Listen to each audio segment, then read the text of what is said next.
Well, cheers. I do buckaroos. I'm sort of back in the saddle again. Sort of. I'm Tom the Beer and Whiskey Whisperer for the purpose of this video. I'm not doing a lot. I can't drink a lot, but I have weaned myself off the pain pills, so I will have a little bit with you. But I want to do a 7 o'clock video because I haven't done one in a while, so I've been kind of slowly getting back in. I did a video Wednesday, no, Monday, but I wasn't quite back yet. I was actually having a real rough day Monday, pain wise. But I did a video with a local group, the Shandies, and it was awesome. I just wish I would have been in better form that day. I was just in a lot of pain. I wasn't thinking very clearly. But then I did a video yesterday. Oh, I did a video. Yeah, losing my marbles. I forgot to turn the TV off. I apologize if you heard Hogan's Heroes in the background. But anyway, I had to get out to run an errand today and visit some folks at Banter Brewing, pick up my shirt. I said hi, and I had one beer with the folks. And but then I really had to leave because even sitting down, not having that leg up, just sitting in the bar stool really did hurt. So I found out that I'm not quite ready for that yet. So we're going to graduate. And they kind of warned me. Both the PA I saw on Thursday and then at PT today, they said you're doing great, but if you push too hard, you're gonna backslide a little bit. So I am gonna have to start watching myself. I have done more today than I should have, so I'm gonna have to just keep it iced tomorrow for the most part. Anyways, yeah, I did want to share something with you. So I found this just a little while back. As you can see, I mean, I've just had my initial drink out of it, right? It's a Holiday soft red whiskey, bottled in bond. This is out of Weston, Missouri. It is at 100 proof. Obviously, it's bottled in bond. This is a 6-year-old. The bottled in bond needs to be a minimum of 4 years old, but this one comes in at 6. Soft red whiskey, bottled in bond. Trying to read this here.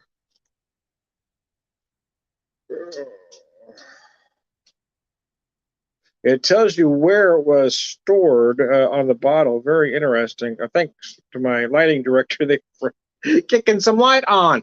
Anyway, this is a low-budget show, man. I don't know if I'll have guests today or not. I had a friend tell me he would try to come on, but I haven't seen him yet. I did send him the link, so hopefully he'll be able to come on at some point. But so I'm going to pour, well, just a bit of a short pour. Maybe this glass holds 1.5 ounces, so that's probably about 1 ounce there. And I'm going to say that's enough. I'm going to have some on the rocks and some neat, but I don't want big pour since I wanted to do both applications of it.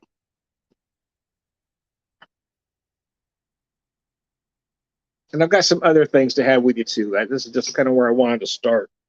This is a very impressive whiskey, the soft red wheat. But I got to tell you, I've had their bourbon. The bottled in bond bourbon is just amazing.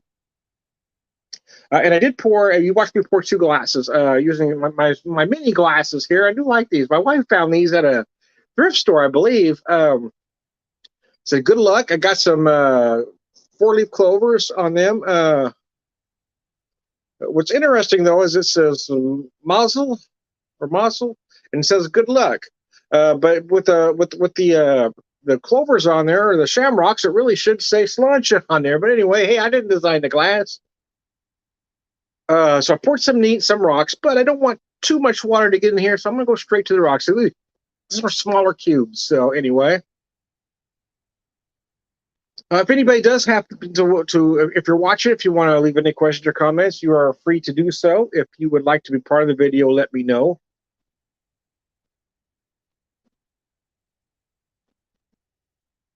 Oh, wow, that's very interesting. Yeah. So you got this cold. I got this cold. I got just a little bit of water melted in there.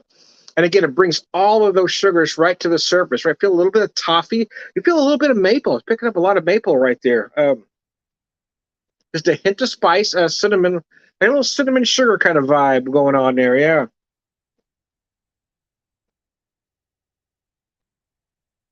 As my dad used to say, it's raining like a big fat cow pissing on a big flat rock. Yeah, it's coming down. I didn't realize it was supposed to rain today, but it's coming down now, man.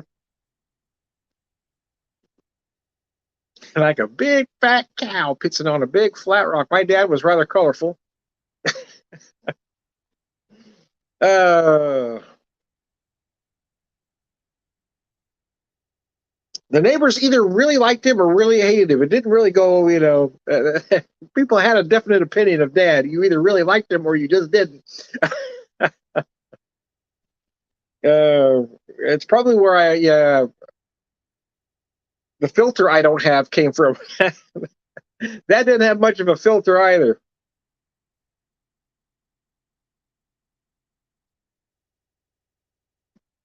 Although I will say mine is more accidental than Dad's was. Dad's was right out front, but other things I say, I'm going, oh, damn, I can't believe I just said that. Anyway, I digress. Boy, that is good.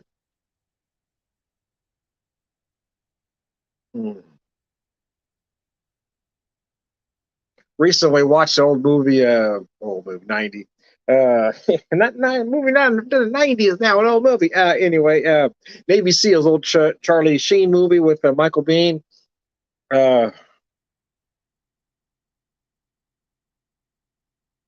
Anyway, there's a tune in there called Hardline from Richie Havens doing the version of Hardline. And boy, man, the song. But I've had that song stuck in my head for about I guess it was about a week ago or so. We watched the movie, and I can't get that song out of my head.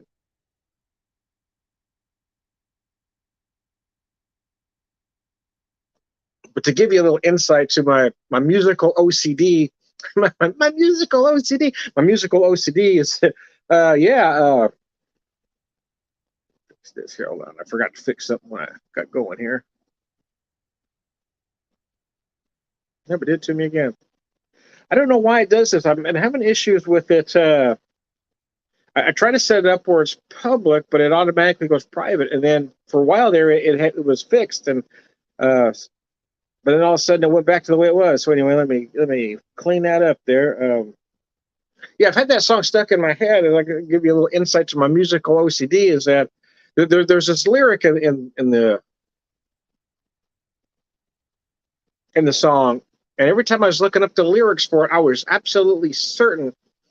I mean, I was certain that they were wrong. So I kept looking at every version of all the different lyric sites, and I kept finding it wrong until I found the site from the person that actually wrote the song, and it turns out somebody's here, and it turns out that I was right. Let me get Jersey Johnny in here. Mr. Johnny, are you with me? I am with you, sir. Can you hear me? I'm on. I don't know if that's on my end or your end. Let me see here. I can Hold hear on just a second, Johnny. I think that might. Let me check the. There we go. Now can you hear me? I can hear. I heard you all along. Okay, yeah, I couldn't hear you there, but it was my fault. I had that one mic down. I forgot I put it there. No worries. I'm holding on. So what's going on, man? How are you? Then I said, you said hold on, so I held on. So what's going on, man? So what are you drinking in the pub, sir? Oh, I am. I'm going to drink a couple things. I'm going to enjoy a Beak, which is a Czech dark lager from Bolero Snow Brewing up in Carlstadt, New Jersey. Friends of ours. Most of the breweries in New Jersey are friends of ours. Most of the breweries everywhere are friends of ours. I mean, friends everybody, right? That's the type of industry this is. It is, and I've noticed that in a lot of places, right? Springfield's a really interesting community too, because it seems like every new brewery that's going to start, they will contact the existing breweries, and they're all willing to help get everybody set up. And that's kind of what makes breweries different from other businesses, isn't it? It definitely is. It's an industry unlike any other. And I always say this too, and I might have said this to you before, so forgive me if it's something you heard already from me, but I always say this as an analogy. If a pizzeria is operating on one side of one street and they're operating and they're doing a great business, and a couple of years after they've been in business, another pizzeria opens directly across the street, that's going to hurt their business. It's literally going to hurt their business, because no matter what, the local customers that go, because pizzerias are all local, right? It's all like hyper local. It's not even necessarily sometimes in your town. It's your section of your town, right? So so it's going to hurt their business, right? If you're operating a brewery and a couple of years later, another brewery comes along and opens directly across the street from you, it's going to help your business. They want them there. In fact, somebody wants to open across the street from me, have at it. Open across the street from me, down the block and around the corner. Let's make it a destination. That's what this industry is about. And it brings in, the more breweries are in one area, the better for everybody, and the better for the businesses in the area too. It's an amazing industry, this industry. I love every minute of it. It is, yeah. I mean, I've noticed that here in this neck of the woods. I mean, it seems like each brewery has its own kind of little niche too. Yep. That a lot of them do. I know. So we've got Springfield Brewing Company. It's probably the only brew pub in town, right? Where you've got that casual dining restaurant vibe plus the bar area, right? So you've got that going on. But then we've got a lot of smaller tap rooms. I mean, I worked for Banter. Of course, I'm on leave at the moment, but I worked for Banter, which is a very small tap room. And we kind of have this symbiotic relationship with a little pizza place that's in the same shopping center. Sure. So they'll run a special. So if people in our brewery will call this pizza place and say they're at Banter, they give them a discount and will bring the food right to their table. Yeah, so even though we don't serve food, they have access to food. They have access, exactly. They can just bring it in and serve it directly to the table. It's an amazing. That brings business to them and us. People are coming to us because they know they can eat and they're ordering from them. So I mean, it's a win-win for everybody. Exactly. And I think I interrupted you earlier, so go back. Tell us what you were drinking again. I was drinking a Beak dark Czech lager from Dark Czech lager, yeah. Right. So this is nice. Oh gosh, that's beautiful. It's beautiful dark Czech lager. Super. Light roast, light malt body. It's a really good dark Czech lager. So you know where that shirt is that I brought home today. So the brewery I worked for, one of the beers that they are known for. So last year they came up with and you wouldn't think Schurz being incredibly popular, but this one was for whatever reason. Mm-hmm. But the name of the beer was Super Massive Schwarzhole. That's great. Love it. So I take from Spaceballs, obviously. Right. So anyway, my shirt came in today, and I meant to grab it before I started to show you. My wife can see if she can find it. But I'll tell you what I'm starting to drink with. Oh, here she comes with the shirt. I'll show you this shirt. It's one of the reasons I had to get out today to pick up this shirt. Super Massive Schwarzhole. I love it. That's great. Then the back is Banter Brewing. Very nice shirt. Very nice. I like it. Actually, I bought a T-shirt the other day too. I forgot I should have had it as well. It's a black T-shirt with white print, and it's got a white line art of an old fashioned, and it says "I'm old fashioned." So there you go. That's great. So this is what I'm drinking. It's Holiday. It's our soft red wheat whiskey. It's bottled in bond at 100 proof, obviously, but it is 6 years old. Very nice. And I just finished a small pour that I had on the rocks, so now I've got right at 1 ounce neat for you. Very nice, very nice. Well, I'm going to pop, but not yet. While you chase that, I also just poured a little of this. It's from Garden State Distillery, which is in Toms River, New Jersey, not too far away from here. It's an old fashioned inspired whiskey. Basically, they aged it in oak barrels with orange peel and bitters, and they left off the ed for some reason. I'm not sure why. Old fashioned. So it's like, but the name of the brewery is Proper Cock. So tonight I have a Proper Cock. How about that? So what's the proof on that? I couldn't read it there. I just had it too. Where did it go? I just missed it. 40%, so 80 proof. 80 proof. Wow, that's pretty good. So I've seen other whiskeys. A lot of them run at 60 and 70 proof to have to be flavored like that. Yeah, but 80 proof, that's nice. It's got a really nice. I'll mention a couple comments here. Jeff Lyons from NEBR, New England Beer Reviews, says, I thought you couldn't drink until August or something. No, Jeff, I couldn't drink for a little bit because I had knee surgery and then I was on the pain pills, but I did wean myself off the pain pills early so I could drink a little bit. Not a lot, just a little bit. And then he says, hey, Tom, will you be running for beer again? Well, once my knee is properly healed, yeah. So I was doing some beer.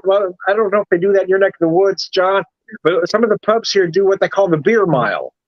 Yes, yeah, they do. They do. A lot of them will do a beer mile. Some of them do a 2 mile run. Some of them do a whole 5K. Oh, really? Yeah. Okay. So I Mhm. haven't done that, but I did do a beer mile. And but no, I couldn't do any more because my knee was in such bad shape. But Sure. once I'm healed, I will probably try it again. I'll be honest with you. For me, it was more of a beer waddle. And Well, you know what? I mean, there's something to be said about that. I mean, but my only any goal, good beer drinkers do waddle. I mean, that's but my only goal really was to not come in last place. Don't come in last place, Tom. And it's funny, everybody got up to this, you have to knock the beer back and then go around this lap. And so I knocked that beer back faster than most. So I got off to a pretty good start. Then all these younger folks were passing me going faster. Then I get back to the line and they're still huffing and puffing and waiting to chug their beer. I knocked my beer fast, and then they come passing me again. But I've noticed by about the third lap, they weren't passing me quite as quick. And by the time I come around for the last lap, the last guy that passed me is on that first corner, just up chucking like nobody's business. oh yeah, absolutely. The kids, you got to pace yourself. Yep. Yeah. Well, at the AC Beer Fest that we just did, it's the beginning of June every year down in Atlantic City. It's the second biggest beer fest in the country, behind GABF in Denver, of course. The second day of the event, they do what they call the Hops Trot, and you run. It's a 5K, and every half mile you have a beer. Oh, every half mile. Okay. Every half mile. So, and it's pretty fun. I've never done it. Jess does it all the time. She does it every year. She's done it, I guess, 6 times now because they didn't have the fest in 2020 rather. So it was the only year she missed that they've done it. But we'll actually be she is actually going to the plans are in the works for some form of a running club in connection with the brewery when we open. Really? Okay. And once a year, we're going to do a charity 5K. So Springfield Brewing, they have this like cycling club that they do. Mm-hmm. That raise money for various charities. But Sure. Yeah. But a lot of breweries do things like that. Mm-hmm. Yeah, we'll be doing the same thing. We'll be doing I'm not sure about cycling, but we'll be doing a 5K, and we're actually talking about doing a golf outing once a year for very nice, very nice. So it should be fun. We'll make that work. I've done a lot of those in the past for a lot of. I mean, I grew up in the fire service, and we were all about fundraising, right? So it's all part of who and one of our other owners, one of my other partners, he's in the fire. He was in the fire service as well. So as well as being a Marine, so giving back is part of what we do. So. That's very nice. And I've noticed a lot of breweries do that. Again, we talked about how breweries will all work together to help each other. But almost every brewery that I've come across gives to charity in some way. Mm-hmm. Yeah. And it's usually something local.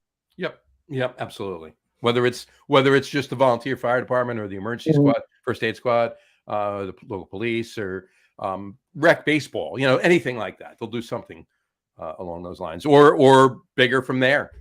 Some breweries I know actually have their own 503c charities that they actually will fund with fundraisers that they do, and then disperse money to different local charities and such. So it's something that's really, really another aspect that's really great about this industry.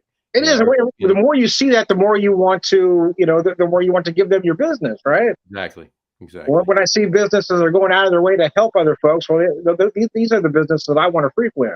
Exactly. So how are you faring? I got to ask you. I'm doing all right, actually. So I had my follow up with the PA, the physician's assistant, yesterday, and I was way ahead on about everything. So they were very encouraging. And I had my PT today. So I traded my walker in for a cane today, so I no longer have to use the walker. And she basically said, unless you feel wobbly or you're out somewhere, you probably don't need that either. If you're at home and you know where you're walking. So gotcha. But yeah, if you're out, probably have the cane with you. But I am moving around really good. Although I will tell you that I could feel it a little bit now that I did probably just a little too much today. So I'm trying to just keep my leg up now and keep some ice on it and I'll probably just keep it up and iced all day tomorrow. Because that's they kind of warn you. They say you're doing great, but you're doing great. But if you keep doing what you're doing, you're going to keep doing great. But if you think you can do more than what we tell you should be doing, then you're going to start getting worse again. Right. It's kind of that fine line. You want to do exactly what they tell you, but if you get a little, if you jump the gun a bit, try to do too much, you're going to backslide. Right, because you feel great about it. You're like, this is fine. I'm coming along great. Let me push it a little bit more. Nope. You don't want to do that. I mean, we're wired that way, though, aren't we? You're thinking, okay, I can do a little more. Okay, she said to do 10. I'm going to do 15. I'm right with you. When I had my patellar tendon surgery, when I tore my ruptured my patellar tendon,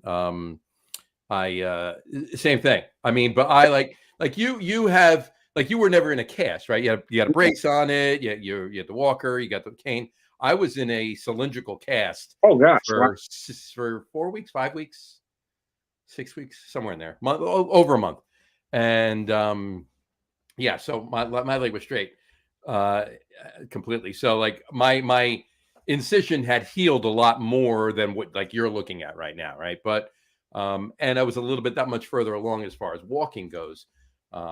But yeah, same thing. I was pushing, I did what they said. I'm feeling good today. Let me do a little bit more. Nope. Yeah. You feel it. Right. And I think that's kind of what I did is when I had my PT on Monday, I had been feeling great. I had PT on that Friday and I was feeling so great. I got into the weekend, did what I needed to do over the weekend, but I probably pushed it a little too hard because when I got up Monday to go to PT on Monday, I wasn't feeling good at all. I mean, everything hurt. I ached all over. And it was I could tell I was, so at Monday, that was the difference between Monday and Friday. But Monday, there was no way they were taking the walker away. By the time Friday hit, I mean, I didn't need it at all. Right. And it just came down to, just being smart, keeping that leg iced, do the exercise I tell you to do the way they tell you to do them. Right. Exactly. I'll just pull up something here. But yeah, so you got your I'm going to assume you're watching a little bit more TV than you normally do. I am. Yeah. Here's the funny thing is, my wife and I, we got tired. I mean, the cable we have in this neck of the woods just sucks. I mean, it's just terrible. But we're paying all this crazy money to have cable because we're, creatures of habit, and old people tend to be that way. Right. We want to watch our shows at certain times. But once we said, screw it, I'm not going to pay cable anymore. We're going to save a lot of money. We're just going to go all streaming. And now that we've done that, hell, I don't miss not having the TV. Yeah, I got to tell you, I'm about ready to cut that cord, so to speak, too. There's a few things that we do watch on regular TV, so I'm not going to necessarily get rid of that. But what I'm going to do is go at one of the streaming services that provide you with. Well, yeah, see, that's what we've done. Now, we watch all the shows we want to watch are all streaming, and even buying those streaming services, we're still spending less the money than we had with the cable. Absolutely. It's ridiculous. I don't even want to begin to tell you what my cable plus internet bill is every month. Oh, it's insane. And the internet that we had with the cable company, which they tell you was supposed to be this monster great, internet that's better than everybody else. It was taking me 20 to 25 minutes to upload a video. And then with the internet we have that's costing us a fraction of the money, I can do a 20-minute video or upload a 20-minute video in less than 5 minutes. There's a lot of upside to walking away from those things. It's a lot of money for I won't say inferior, but you can get at least as good a service, if not better, for less. You just gotta shop. A lot of people are complacent. They're like, well, this is what I got. This is what I pay. This is what it is. Yeah. Well, let me show you what I just popped from Deep Sleep Brewing out of Washington, Missouri, which is about 3 hours from Springfield. It's in the St. Louis area-ish. It's called Train of Four. It's an Imperial Stout at 8.1%. Let me show you that can one more time. Very nice. So these guys were very interesting. So they don't have a tap room yet. They're just, I know the feeling. They're a production, but they do have a production facility at the moment. But they're looking to put a tap room in. But so they had seen some of my videos and invited me out for a private tour and tasting. I remember. So and I picked up some beer, and that was just a lot of fun, man. Those guys were just awesome. So I'm looking forward to when they do get a tap room going. They took me to another brewery in town called oh gosh, what's the name of the bridge? Oh, I just went blank. But anyway, it was a lot of fun too. So the thing is, so we got into town, we got into Washington a little bit early, so we hit a couple wineries that my wife wanted, or we found a couple wineries for my wife and I to hit. So we did that. We went to, she dropped me off to do my thing with the brewery. We went to another brewery. And then after we did that, so a couple wineries, a couple brewery tours, and then there was a wine fest that night. So I bought us VIP tickets to do the wine fest. So that was a full day. Nice. That's great. Yeah, I love those full pack days where you can get where you can cross the streams, so to speak, right? Yeah. But everything was right there, I mean, right. in a right in the same area, more or less. That's great. That's awesome. Oh, yeah. So what's going on with you these days, John? How is your brewery coming along? Coming along. We're fingers crossed. We're looking at a decent possibility of sometime in March, might be April. But the closer we get to it, we'll be able to narrow it down, zero into an actual date. Okay. One way or the other, it'll be less than a year we'll be open. So but we're working it. It's going. That's what I can say. Have you got a building picked out, or? Oh yeah, no, we're working with the building now, and okay, and everything. Yeah. So what takes time is the permits and everything you got to get. Permitting, all of the build out of retrofitting the tap room, some outdoor space, obviously everything in the production area, everything that goes into the production area, all the equipment, and and everything. So, and then of course inspections and permitting along the way, and it's a lot. But it's, the end result is it's worth it, right? We're doing it all to get to that goal. So until you get to that point, though, right now you're still doing some contract brewing or gypsy brewing, if you will. Still doing that. Still having some of our staples out. We did release a. Hold on a second. Just want to take a sip of that. We did release a new beer a few weeks ago, month ago maybe.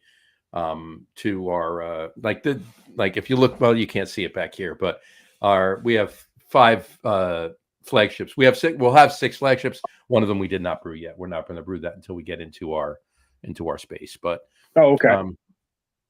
Which that's going to be another one. But the ones we have so far, we have a 5% New England, a 8.5% double New England, a Vienna lager, a German hef, and a coffee porter. Those are our 5 flagships that we've been brewing. We added a small batch of a 8.5% double New England, same, but we treated it with we added, I should say, mangoes and Madagascar bourbon vanilla beans. Oh wow, that's interesting. Oh yeah, and the vanilla bean. Okay, that's very interesting. Yeah, and you didn't, like a lot of people that'll do that. Obviously, putting a fruit and a vanilla in the beer. They'll also put lactose and make it a milkshake. We didn't do it. Yeah. No lactose. The beer is I don't want to say sweet enough. It's not sweet by any means, but it has those sweet flavors. Yeah, from the hops initially, and then adding the mango and the vanilla. It's enough. Yeah, I would say, yeah. Yeah, and then we had it at the AC Beer Fest, and one of the sites, one of the bloggers, one of the guys doing reviews of all the beer went around, tasted almost all the beers, and he did his top 5, and we were number 2. Wow, that's pretty incredible. Yeah, that beer, so we were happy about that. Good. That was it. That was fun. But yeah, so we're chugging along. Not breaking down any barriers with crazy releases. We're concentrating on opening the space. You can't do 2 things well.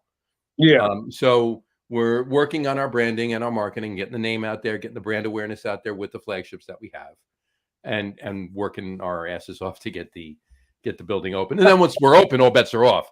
Look out. We'll be having a lot of stuff that people will be loving to drink. So. But it's all about that. And we're looking forward to it. That's needless to say, right? So, yeah, it always seems to take longer than you think it's going to, doesn't it? Yeah, there's always something else that comes up. we were at it for, doing the business plan and putting everything together for, I'd say, 3, 4, 5 months before we actually incorporated, Hmm. and formed the LLC, form the business. Hmm. This Sunday, 2 days from now, that LLC will be 2 years old. Wow. So yeah, it's taken a bit, a little bit, but yeah, we're getting there. It's things are moving in the right direction, Well, that's good. Good. and everything is working for it. So Well, you keep me posted. I'll try to find a way to get out there for open I day. want you guys, I want you to come out and John to come up, and I know whatchamacallit said he was going to try to get up there. Um, uh, yeah. Hello. Why am I blanking? My apologies. It happens to me all the time. Well, it is Friday too, so there is that. There is that. So, what do you got going on this weekend? Anything happening in your neck of the woods? Yeah, actually, tomorrow I'm going to. Hold on, I'm just finding this here. Oh, Doug Smith. Doug Smith. Oh yeah, yeah. In fact, he messaged me. He says, definitely let him know when the grand opening is going to be. He's going to make sure he gets up there, and he's going to do his best to get you and John both there too. That would be a hoot. So I don't. If me, you, Dave, Doug, and John are all in the same room at the same time, the oh world my may god, implode. oh my god. So somebody's going to have to start a pool on which one's going to get arrested first. Yeah, right. So, but Oh, mercy. I know, really. But this weekend, yeah, tomorrow, Cypress Brewing, our buddies at Cypress, it's their 8th anniversary. Oh, nice. Okay. Up in Edison, New Jersey. Yeah, and Matt, my one partner, our brewmaster, he brewed with them for a long time. So he's really? Okay, great. Yeah, so we're going up there to pay our respects and drink their beer with them and Very wish them nice. congratulations and bow and pat them on the back for 8 solid years and have a few beers and have a good time. So we're gonna have to do that tomorrow. That's a pretty good feat in this business. Yeah, 8 years. It is. There are a few in Jersey though that have. I mean, there's a hell of a lot more that have popped up more recently than 8 years, but there were a good amount that started right around when the laws changed back in 2012. A couple that, probably the 2 biggest breweries in New Jersey, or at least 2 of the biggest breweries in New Jersey, Kane and Carton, we talk about them all the time. They opened literally 13 months before all the laws changed. So they were part of the old regime prior to that. So and Cape May as well, because they're pretty big. But of course, it's been around for a while. There've been a lot. I'd say the biggest boon, if you will, the biggest boost in breweries popping up has probably been within the last 6 years. So yeah, since 2017.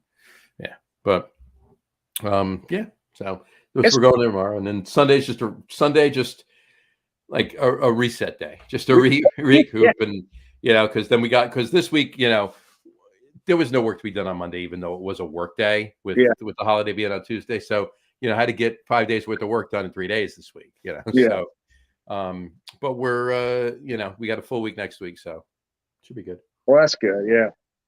It was a crazy week. I'm struggling not being at work, right? I'm thinking, okay, I should be doing this, but I'm not. I'm not at either place. So. That's the worst part about what's the word I'm saying?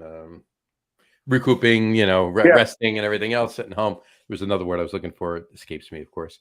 But whatchamacallit, they you sit there and you can't relax because your mind's going a million miles a minute. I should be doing this. I got to do this. Wait, I got to do that. No, I don't have to do anything. I need to sit here and relax. And my wife keeps telling me, sit down, get off the leg, and do what you're supposed to do. And when I was going out to visit Banner today, she was driving and she made it clear, so you're not working. You're not working. You're not going back to work right away. Make sure they know you're not there to work. I said, okay. Exactly. So I had to promise I wasn't going to do any work. That's funny. Yeah, but we'll do that and we'll hit it hard again next week and keep it going. And I'll keep everybody posted. I'm actually looking forward to our show 2 weeks from next Tuesday. Our the Log Room Guys show 2 weeks from next Tuesday. I'm looking forward to that show. So who you got on that one? That would be you and John Stardomski. Oh yeah, I forgot. That's our that'll be our Christmas in July show. Oh, yeah, I think that's a Christmas in July. That's right. Okay. Woo, yeah. So I do have a few. I don't know if they're specifically Christmas beers, but beers I had from about that time of year I've been hanging on to. So sure. We'll be having a few. We'll be talking about what's going on with Anchor. We'll bring that up, and a few others. John's been hitting it hard already. If you noticed his posts with what he's been drinking is Christmas in July beers. So he does this every year. Yeah. Every year he'll save a lot of Christmas beers, and every July he does a Christmas in July. Yeah. I told him, I was like, make sure you save some for the 25th. I think at least a couple. Yeah, he does this every year. That's his thing. Mm-hmm. So and some of the glassware he pulled out, like he yesterday had a Harpoon Winter Warmer, and he found that Harpoon Winter Warmer glass, and it's a great glass. And when he found it, I told him I need that glass, and then he posted it again yesterday, and I says, I still say I need that glass. I got to find it. And then like an hour later, he posted a Ballantine XXX. I know, yeah. And he had the Ballantine XXX glasses. I think I'm going to need this glass too. I said, I got to find it. Yeah, he's got some crazy glassware. He does. I've got a lot, but I don't have quite the collection he does. Yeah, he can match just about every brewery. Mm-hmm. Jeff said John and Tom on the same show should be good. Yeah, it's gonna be a great show. It'll be a lot of fun. Yeah, John's one of those great beer guys. And so we're talking about breweries, but a lot of us beer guys are kind of the same way too. Is that we all do different things, but everybody tries to help everybody else. Yep, absolutely. You this will be the second time we've had. I mean, I think this is your 300th appearance on our show. And John's been on a bunch too, but not as many as you. But he's been on a bunch too. But this will be his second time that you both are on at the same time. Yeah, so that'll be a lot of fun. Before, so that was fun. I think I've been on there 12 times, if I'm not mistaken. I can tell you right now. I can pull up the list right here. Hold on. You exactly right. You've been on. This will be your 13th appearance on the show. Lucky 13. Mm-hmm. And that includes. Does it include? Hold on. I just want to make sure. Yes, that includes the one appearance that you were actually the special guest host with me. Oh, that's right. Yeah. That was a lot of fun too. Yeah, it was. When Dave was out I told Dave he was in danger of losing his job. Exactly, right. But yeah, next week we're actually doing a show on. We're doing a show on Monday night next week instead of Monday. Tuesday. Okay. So where you at Monday night? Monday night, another local Jersey brewery, Gear Block Brewing up in Bergen County, and at that point we'll just. No, there's still another couple of. I was going to say there's two other Bergen County breweries. After that, we'll have to get on, and then we've had every Bergen County brewery on from Jersey. But yeah, Tony Romano from Gear Block Brewing will be on with Dave and I on Monday night, so that should be good. Hear about. I'll have to check that out. They've been open over a year now. They're approaching 2, maybe a year and a half. But yeah, they're making good beer. As is a lot of people in the state. There's a lot of good beer in New Jersey right now, and I'm loving every minute of it. And we're just gonna add to that and continue to add to that. So, what are you doing this weekend? Well, now that I'm home and not working, I've got no excuse not to watch, so I'll check it out. Yeah. So yeah, it's gonna be a quiet one for us. Like I said, I pretty much need just to kind of keep the leg out. So we talked about possibly to go into. The church that we go to does a 4:00 service on no, it's tomorrow's today's Friday, right? Right.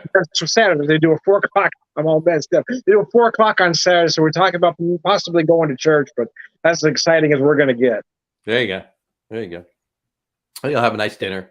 Everything you've been eating looks delicious because I see it every day. So here's the funny story about that is I was joking with my wife. I said, now that you realize you can cook, you realize you don't need me anymore. It's only kept me for 28 years because I did all the cooking. Now she realized she can cook. So what we've been trying to do though is before I went out and we tried to Or she kind of planned certain meals, right? So they would be easy to fix. Sure. For the first week, we just bought a couple of those, uh, heat meat meals from Sam's, right? Mhm. You got a couple of things from Sam's, and so we got this thing of manicotti that lasts us for 3 meals. Got a manicotti and this Greek salad. We got 3 meals out of the manicotti and 4 meals out of the salad. So, and then we got one of those. I don't remember the name of the company now, but my daughter had ordered this. Sorry, it's called Every Plate. There's one of those food services. So I had a deal for a free box. So my wife ordered that. So now so last night or the night before, I guess, we did some of that. So just kind of easy meals, but they look complicated. But she plates better than I do. So everything I've been posting is what she's plated. There you go. That's great, though. That's great. Yeah, she's and she's probably in the background saying, "Damn it." Yeah, she's made it rather clear that she'll be glad when she does not have to anymore. I don't think she gets quite the same joy out of it that I do. Right. It's kind of, I have to do this. I have to feed that old man. Exactly. So we're actually probably going to have our granddaughter. We actually got a granddaughter tonight, and probably tomorrow night is too. So we're just going to hang out and keep my leg up, be nice, and yeah, we're just going to be old people, and it's all you need to do. It's all you need to do. So, how are your drinks doing there? Are you my still drinks? I'm still drinking. I poured myself a nice pour of the proper cock. So explain that to me. Does it taste like a mixed old fashioned? You know what? It does. You know what it tastes like? I'll tell you. It tastes like a good old fashioned. Nothing doesn't taste like the best old fashioned you ever make. Because if somebody made an actual bottled old fashioned that tasted like the best old fashioned you ever make, they're gonna hit the lottery basically, right? But it's pretty solid for a bottled old fashioned. I've had a few, and I will tell you the only one that beats this is the one, and I had it with you before too. It's from Bully Boy Distillery. I do remember you talking about that one, yeah. Up in Boston, yeah. That's the one that makes that's the distillery that makes the Amaros that I get. Yeah. They're making some really, really, really good stuff. I went back and forth. I was deciding whether or not to do whiskey and the Czech dark lager, or if I wanted to do like a lighter, like a Kolsch, like go summer, right?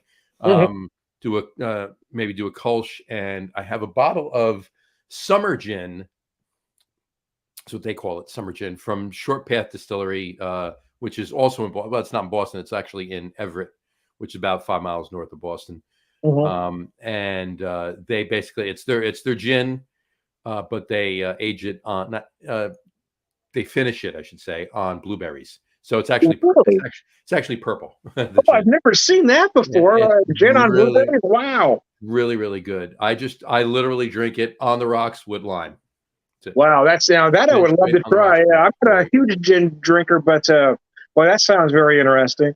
The only reason I decided to go here is because I think I drank my weight in gin and tonics between Monday and Tuesday of this week. So drank a lot of beer over the weekend. I was like, Monday came around, Tuesday, went to did a couple of things, and had decided, you know what, had enough beer. Let me have some gin. So, yeah, I've been kind of getting away, over the past year or so. My wife and I have been starting to hit a lot of Missouri wineries, and it seems like the more I drink wine, the less I'm able to drink beer. I have a hard time now drinking more than 2 beers at a time. I feel just crazy bloated anymore. It does. Once you realize you can enjoy, or I shouldn't say you, because but once your body realizes that you can enjoy those drinks and not get the bloat that you get from beer, it kind of like forces you. Yeah. It's like, yeah, you're not going to drink this. We want more wine, So I decided to pour myself just about 1.5 ounces of. I thought this is an interesting. It's Wood Hat spirits. They're out of Missouri as well, but this is their Bloody Butcher Corn. So this is 100% corn whiskey at cask strength, 60.3%. Wow, nice. So I just poured myself a relatively short pour. My wife found these glasses at a thrift store, I think, and I just love these little glasses. They're perfect for about an ounce, ounce and a half of whiskey. Yep. Yep. If you look at that, it almost has like a bit of a red hue to it. It does. It does. Let me show you that bottle one more time, and I'll put it off to the side here. Very nice. See if I can read, get my eyes to focus here, where it's out of. Missouri, New Florence, Missouri. There you go. So anyway, I like to I get as many Missouri as possible. Absolutely. No, why wouldn't you? If there's good stuff there, why would you not do it, right? Actually, it's interesting though. It almost has this to steal a descriptor usually used in beer or IPA specifically. Is it has a certain dankness on the nose. It's very interesting. Wow, interesting. But when I visited that brewery in Washington, Missouri, Deep Sleep, there was also a distillery not far from there called Pinckney Bend. And Pinckney Bend does nothing but corn whiskeys. They do various versions of corn whiskeys. So since I've been there, though, I've been really curious, let's just say, about different. So when I saw this one, the Bloody Butcher, I really want to try it because I've heard different things about it. Well, how good that particular variety from other distillers, what this variety does to whiskey. And it's pretty amazing. Sure. But they make it real clear that it's not a bourbon. It is a corn whiskey. It's an aged corn whiskey. But you do get some similar flavors, right? Again, you pick up a lot of vanilla, and sometimes I think because you got this mash, something is getting away. Being just that corn, I feel like it really soaks up that barrel. Yeah, that's very possible. If you get a lot of vanilla, that's probably where it obviously. I get a lot of vanilla. I'm certainly you're not getting vanilla out of corn, so it's coming from somewhere. The vanilla's coming from the barrel, obviously. But it feels like because you don't have anything else changing the flavor, it's just the corn and the barrel. It's the corn and the barrel, right? That's my point. Yeah, exactly. And that's sometimes that makes for the simpler the better. Keep it simple. So your sidekick's out doing something tonight, you said. Yeah. Dave is at an Indian restaurant eating vindaloo and drinking with somebody he hasn't seen in a while. Well, that's what he's saying. He's at an Indian restaurant drinking Manhattans or old fashions or something. Manhattans, that's what Manhattans. So it's an Indian restaurant with Manhattan. Now that's a different combo. So is it an Indian restaurant in Manhattan or is it? I'm kidding.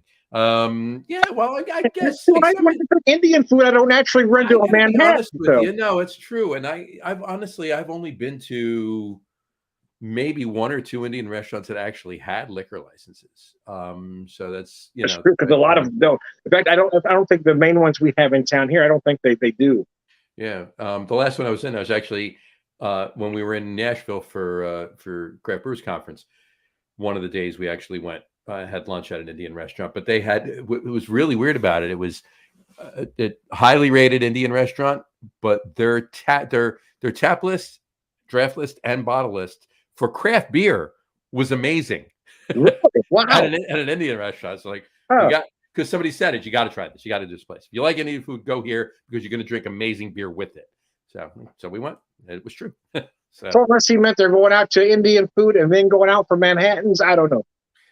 That could be, but I'll be out at an Indian restaurant drinking Manhattans with a friend I haven't seen in years. That's what he said before. Yeah. So I guess he had him there, or he's having him there. So yeah, that's what I would think, that he's having him there at the Indian restaurant. But exactly. So, but apparently the Indian restaurants we have here aren't doing it right. Yes, because I don't have an Indian restaurant here knocking out a great Manhattan. Exactly. So I got to find out where this place is. I might have to hit it. Yeah, I'm saying I want to go there now. Exactly. If they got great food and a Manhattan, hell, I'm in. Exactly. You don't have to convince me, man. Oh. Well, what's interesting about this whiskey, though, is that I'm picking up, of course, anything in a charred oak barrel, you're going to pick up certain flavors and aromas. It doesn't matter what you put in there, you're going to get certain things out of there. However, I'm picking up maple, which isn't necessarily typical, but I'm feeling a lot of maple. And the only thing I can think of is the way the corn is reacting to that barrel. I'm gonna have to try that. 120 proof corn whiskey, though, barrel strength. And I got to say, I want you to watch this. Take a look at this. I'm going to take a drink.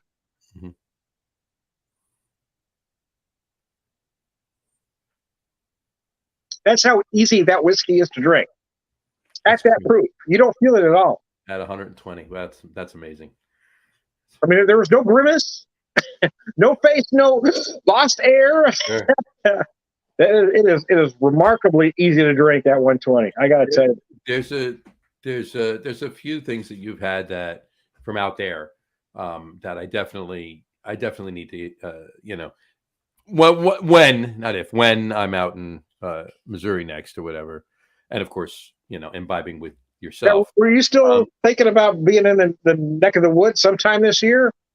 Probably not gonna happen this year. It'll probably happen next year. But like we were originally talking about going to JBF this year, but driving. Oh yeah, okay. And that's just not gonna happen. We're probably still going, but it's gonna be out and back kind of thing. No drive. Get there quicker. But in any event, yeah, pick some of those up. I definitely have to. There's a few a few bottles I need to go restock, if you will. They have got to get another bottle of my Bib and Tucker. That I get all the time. That's in at the liquor store I go to, not too far from here. And a bottle of the Basil Hayden's Dark Rye that was telling you about. Oh yeah. I'm gonna get that, and a few other things. But yeah, I've been trying to just stick to getting the small batch stuff, the local stuff.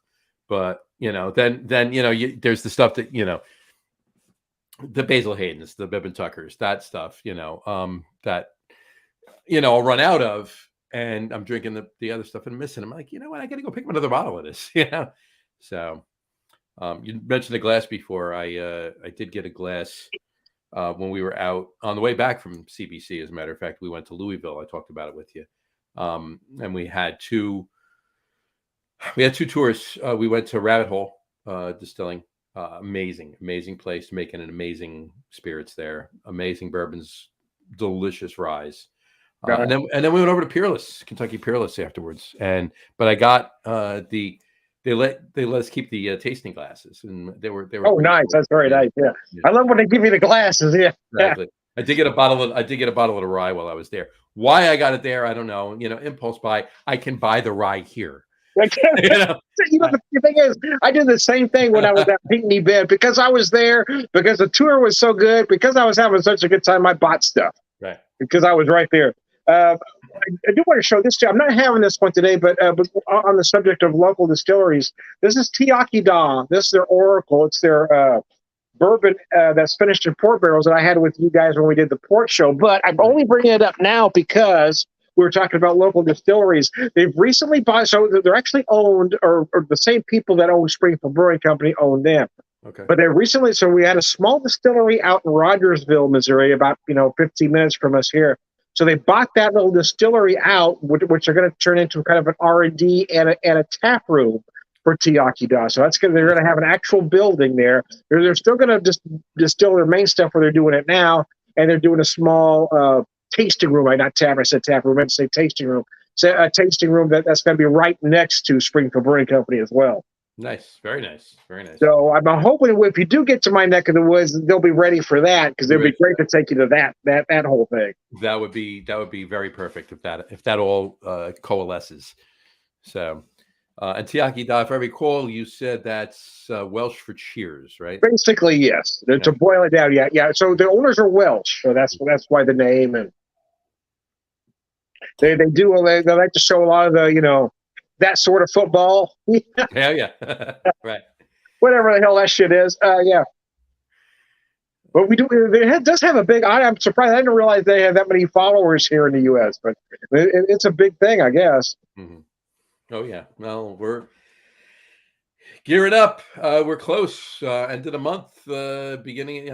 We're what 4 weeks away. We're about two and a half weeks away from training camps, and maybe about 3.5 weeks away from preseason games starting up. The whole. So you're a Giants fan, right?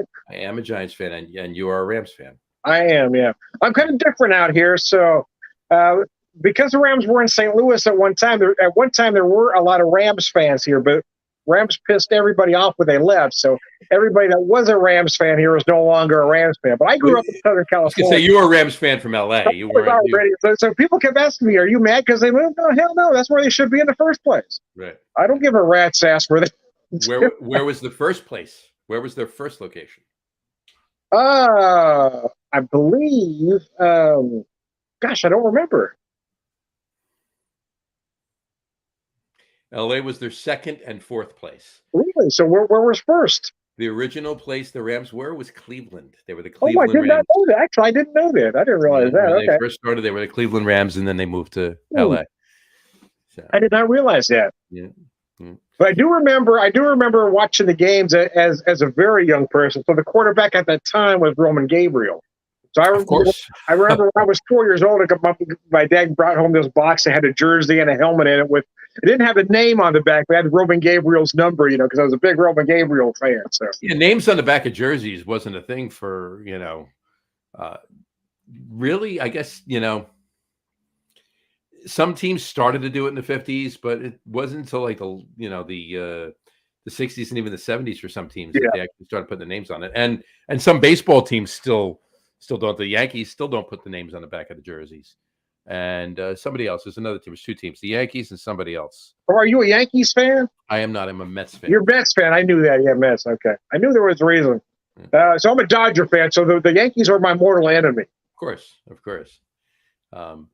And for a lot of Mets fans, and it's not the case for me, but for a lot of Mets fans, the Yankees are their mortal enemies. And that never really made sense for me. And maybe it's because I have never been a Yankee hater. Well, the funny thing is, it's kind of the same way in California with the Dodgers and the Angels. They're never ever going to play each other in the World Series. So why can't you be a fan of both teams? Right. I never figured out why that was a rivalry, because they're not playing each other. It's not going to happen. Yeah. Makes no sense.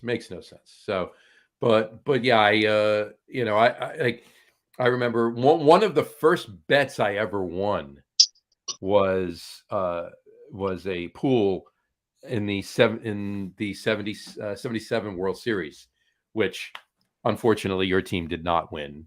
Yeah, I lost that bet. But I was. I had some again, I put all of my paper route money on that. Paper route money, right? Well, it was a pool, and I drew Reggie Jackson, and it was his 3 home run game.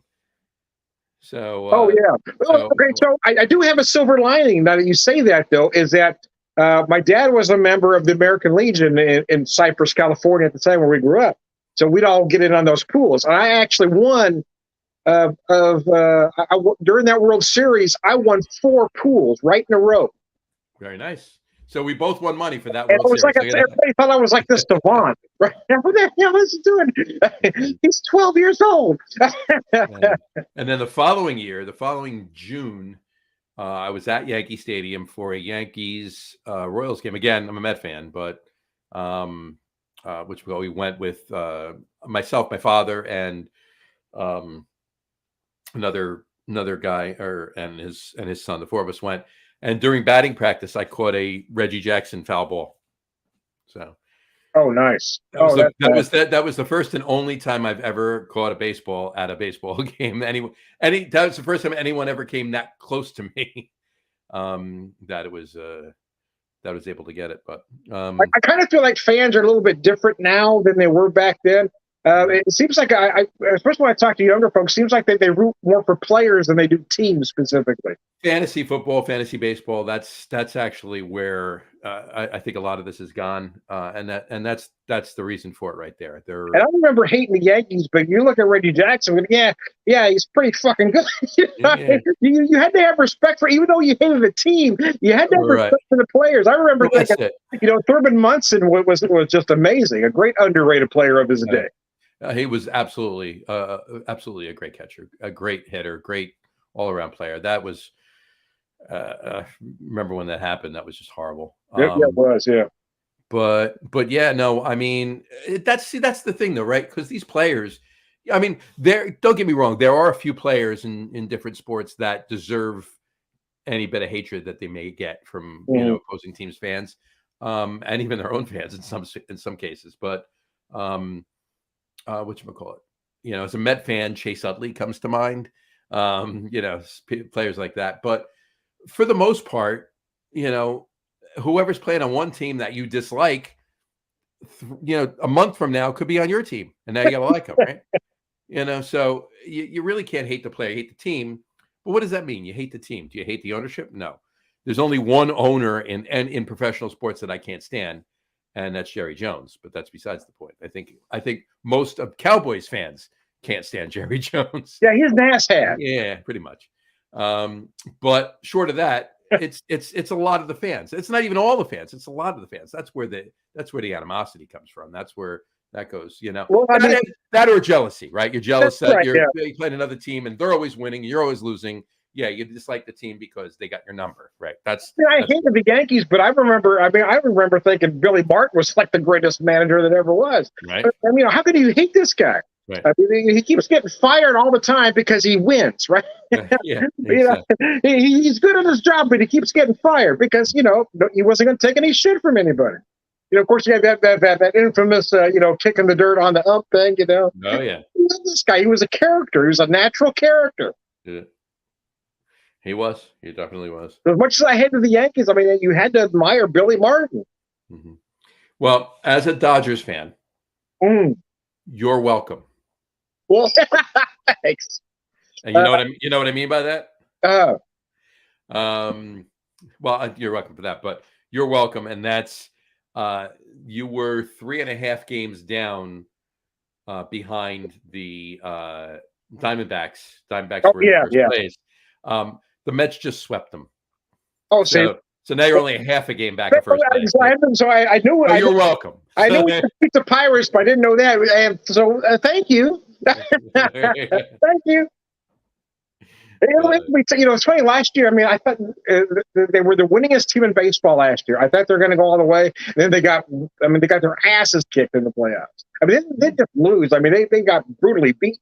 The top 3 teams in baseball were the Dodgers, the Braves, and the Mets. And by the second round, they were all out. So this year, I don't care how many games they win, as long as they just keep plodding along to get to that last series. Yeah. Well, that's what it is. That's what it's really come down to. Look at who. What was the NLCS last year? Was the Padres and the Phillies. Two wild card teams were in the NLCS. Did anybody care? Yeah, Phillies fans. I didn't watch it. I don't give a rat's ass anymore. I don't care. But as a kid in the '70s, even as a Dodger fan, the team that I admired the most, or it was okay if they beat us, was the Cincinnati Reds, because they just had that amazing big red machine back in the '70s. Big red machine, yeah. Johnny Bench, Joe Morgan, Pete Rose, all of them, yeah. Dave Concepcion, Tony Perez, yeah. Oh, yeah. They just had that amazing. You had to like these guys, even though they were beating the crap out of your team. So you got to love these guys. They were just a great team. Of course, being a Dodger fan, we had that infield of Garvey, Lopes, Russell, Say, and that's one thing about baseball now is you don't have that loyalty from the players or the management anymore. You're never going to see teams like that again. You're not going to see dynasties like that. And free agency, obviously, and same thing in football, has a lot to do with it. It's just free agency and salary caps. Now, obviously, there's no salary cap in baseball, but there's still a lot of free agency, and there's a lot of good players. And, a lot of the teams are going to, lean towards a younger, talented player than paying somebody that, granted, like a superstar, right? Aaron Judge got his contract with the Yankees. Players that, big superstars, mega superstars, players, right? They're going to get their money, but everybody else, people are moving around. They're not, unless you're a mega superstar, you're not guaranteed after your contract is done that you're going to stay where you are. It's too much money for a lot of teams. Fortunately, the team I root for has the richest owner in all of pro sports. So we're in a good position to just grab whoever we can or want, for that matter. But they got to want to come here too. So let's fingers crossed for Shohei Ohtani after this season, right here. So we'll see. Oh, you think that's a thing? Is that happening? I don't know. They could trade him at the trade deadline. The Angels. If he wants to get on a winning team, he's going to have to leave the Angels. That's for damn sure. Oh yeah. I feel bad for Mike Trout, and he's a like Jersey born guy. I mean, granted, he grew up a Phillies fan down in South Jersey, but still he's from New Jersey. But yeah, I feel bad for him. One of the best players in baseball, and just stuck on a team that can't do anything. That's a shame. But what are you gonna do? But yeah, I mean, if things go right, I can see it happening. But I can also see him going to the Giants. I could see him going to the Dodgers. Stay in California. Now, if I went to the Giants, I'd be rather pissed off. Yeah. That, and if Aaron Judge had gone there last year, I'd be rather pissed off if he went to the Giants, but I'll be honest with you, I don't pay that close attention to it anymore. Gotcha. I mean, as a kid, I could tell you, up until I was about 22, 23, I guess, I could tell you just about everybody's starting a lineup. I was that much into it. Now I just don't care. I mean, I don't even. I probably couldn't even name 3 players on the Dodgers anymore. I mean, I root for mostly out of heritage at this point. I mean, I've been a Dodger fan since the day I was born, so I'm going to die that way. But I don't pay that close attention to it anymore. Gotcha. Yeah, I mean, that's the same thing. Like my father was a Giants fan when he was younger, obviously. Yeah. But he didn't want to, when they moved from New York to San Francisco, he did not want to follow them. And he decided he never the team he disliked being a Giants fan was the Dodgers, right? Yeah, that makes sense. Yeah, right. So what you call it? So, but he never hated the Yankees, so they left. So he started watching the Yankees a little bit more, and then within a couple of years, Maris was hitting his 61 home runs, and there were another couple World Series, and so forth and so on. And then he started watching the Mets too. Obviously, they filled the National League void in New York, and of course, where the Mets got their colors from, right? No, huh? The Mets are orange and blue. Yeah, they took the orange from the Giants and the blue from the Dodgers. Oh, I didn't realize that. Okay, that makes sense now, but I didn't realize that's where they got it from. That's where they got the colors from. Yeah, the Giants and the Dodgers. Yeah. So are you old enough to remember the Amazons? Oh yeah. Mm-hmm. Yeah, I mean, I was very, very, very young, but you'd been 4, 3 or 4. Yeah, I was 4. I think I was 4. It was 69, right? Mm-hmm. The Amazons in 69. Yep. 69. Yeah. So I remember watching that series with my dad, being a Dodger fan, thinking Dad was rooting for the Mets, man, because he thought everybody's saying this team can't win. So Dad says, "I'm telling you, people." He told the whole neighborhood they're going to win this one. They're going to take this series, trust me, and they did. My father was rooting for the Mets too. I mean, I remember I got many, many, many more memories of the Mets, into the early 70s and late 70s, obviously, but yeah, no, my father was rooting for them all the way, but he never stopped rooting for the Yankees. So my father during my formative years, if you will, my father was, if you had to put a moniker to it, he was a Mets fan that liked the Yankees. Yeah. Right. And that was only because his team moved to San Francisco. Right. And obviously the 69 World Series and even the 73 World Series helped him establish that feeling. But crap. Which is where I became a Mets fan. Right. But I was a Mets fan that, didn't hate the Yankees. I can't say I liked them. I guess I do to a point, but obviously I'm not going to root for them. If they're playing the Mets, I'm not going to root for them. But they're playing any other team, they're a hometown team. I'll root for them, right? Yeah. But at somewhere, I guess, in the 80s and later 80s, after 86 with the Mets and 88 and all, when the Mets should have beaten the team that won the World Series. Sorry. Yeah, I've got stories about that. But yeah. So my thing was, I just remember when the Dodgers won that particular before the World Series, when that series, everybody said there was no way the Dodgers aren't going to win this one, and they did. The Dodgers are the worst team that's ever going to the World Series. This team doesn't have a chance against the A's. And you had a pundit after pundit say this this A's team is the best team that's ever played baseball. This is the best team that's ever gone to World Series. There was no way the A's are going to lose. And when Kirk Gibson hit that home run against Dennis Eckersley, who was the best, best closer of the time, when he hit that home run, even though that was game one, you knew the series was done. Yeah. You knew that nothing else mattered, that they were going to win. Once that home run went up, when Kirk Gibson, who could barely walk, hit that homer, oh, hell, it's over, baby. It's over.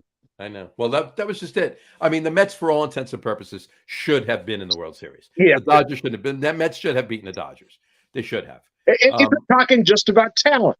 Right. Well, that's my point. Yeah, exactly. Yeah. Obviously, the stars aligned and things happened and they didn't go, whatever, right? But the Mets should have gotten. And that would have been great because then it would have been a rematch of the 73 World Series. Yeah. Where it went 7 games and Yogi, unfortunately, put Seaver back in on short rest and it didn't work, right? So now we can avenge that and win the World Series again against the A's, but whatever.